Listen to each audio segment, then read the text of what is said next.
Hi guys, today I'm going to talk about 10 tips in PHP, an article wrote by Smine, a very famous PHP developer, Symfony developer. So those tips will help you to write a better code and improve your PHP code. So I will start by the first tip, and the first is just return the expression. What does that mean? That means if you check that if you want to check that a variable it's equal something, and you want and if that is true, you want to return true. Else you want to return false.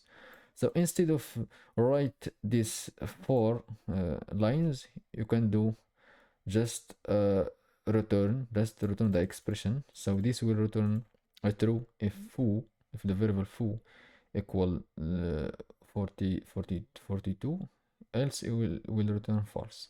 So this is the first step, the first tip. The second tip is using this new operator in PHP 7.4, and it's very actually it's very convenient for us, and it's easy to return here this expression instead of write those 4 lines. So here if I check if the foo variable is null, and if is null I will return bar, but if it's not null I will return foo.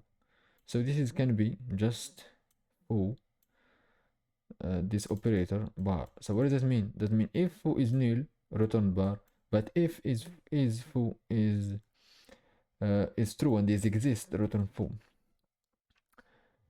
Okay, so the third there is another tip related to this operator, and this is handy to avoid exception when you want to access key that doesn't exist. So here, for example, if you have a table here and you want to return the username of the user, else you can return null.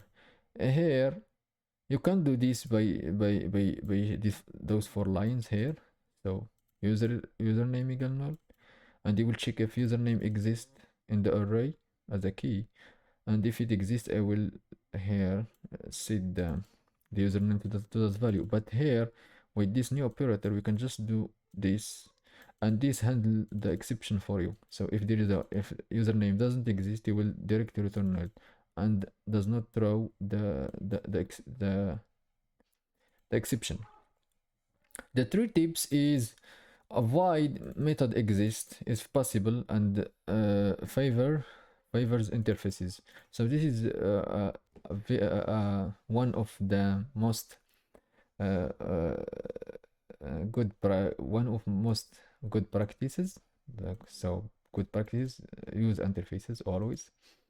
So instead of doing method exist on the object and then you set you call the method, you can create an interface and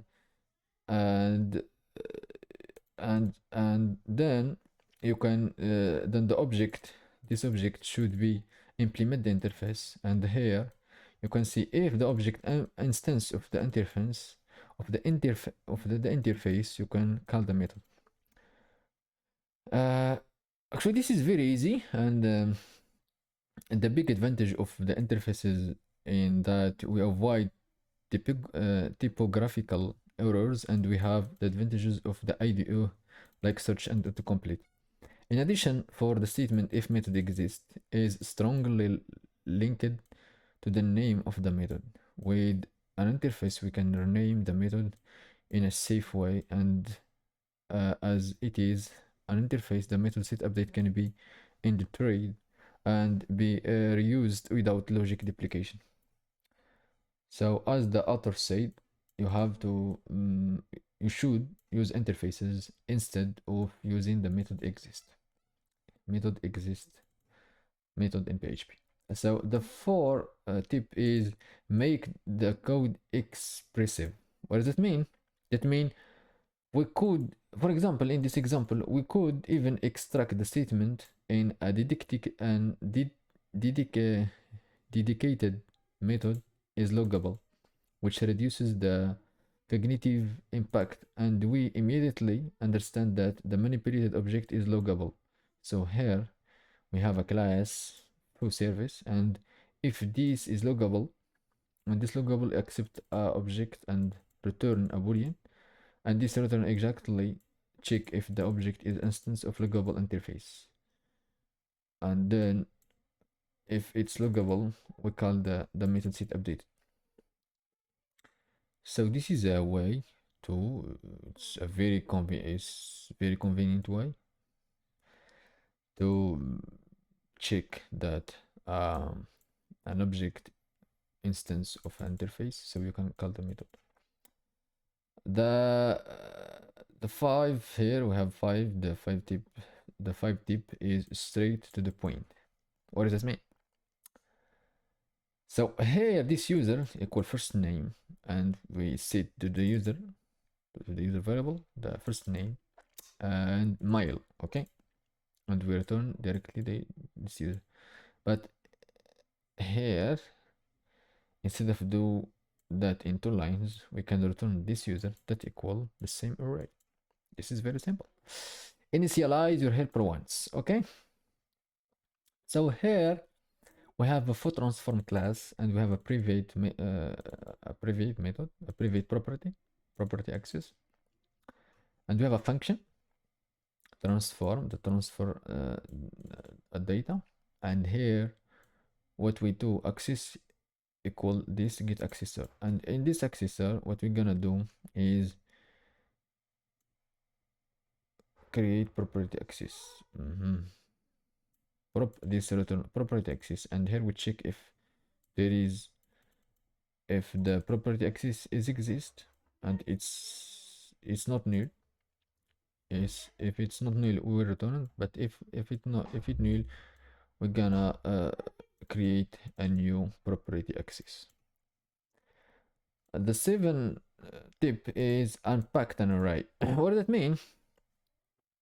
Look, here we have a users, and each user has a table of language. Okay, so here I can do this username and language. Okay, here each user has a name and username and language, and here username contains the first key, and the language contains the second key PHP. Okay, and in the same way we can also assign variables from an array. It's useful if a function returns an array. Look here, get file name, we have an id, let's type integer, and we have statement here, statement equal video prepare this query. So select id and last name and first name from the table user, where the id equal the id that we pass here in the method, and we fetch the statement and we return the result. And suppose the result contains the id and the name, and another key here, another value here, and here in the main PHP we can just do this id last name and first name equal the method. So what does it mean? That unpack this array to 3 variables, first name and last name,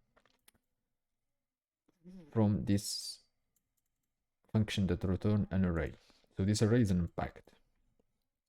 Okay, that's good. So let us, the next step is avoid using empty.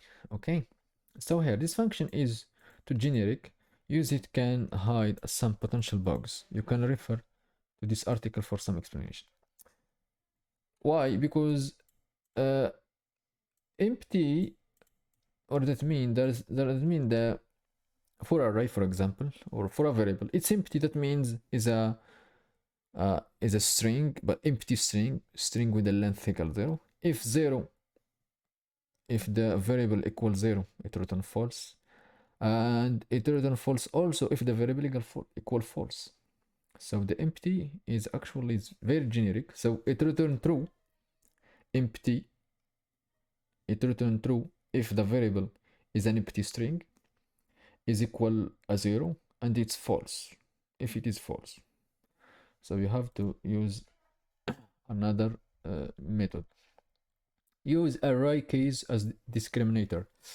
So here in some cases it's very handy to use the case of an array as discriminator in order to find the desired value. Let's imagine that we have a function that say hello in different languages. In first reflex would be to make a basic switch case like this. Okay, so say hello to the local here, and if local is a French, we got a translation equal bonjour.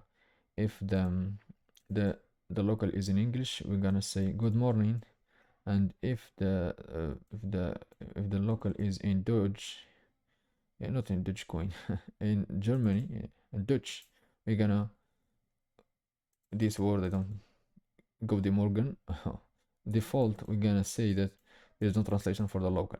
So this is the first reflection that we do would be to make this the basic. So, but we can do it by another way. For example, here we're gonna make a table of translations and say hello. That function will check in this variable, if this constant will check if there is this local.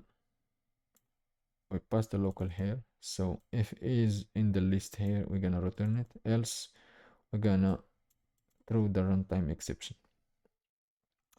We can go more further and make our code more robust by avoiding throwing an exception with a value object, something like so. Here we have a class local, and this is the final class. We have a property local, and we have supported locals. And okay, this is very handy actually. And you will go here for in the constructor.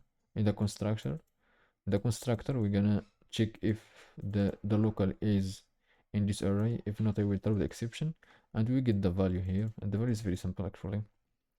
So the value is the local, and the local is a string. This is return the local, and here say hello is just that. So this will avoid the exception, and it will throw the exception whenever the class is instantiated.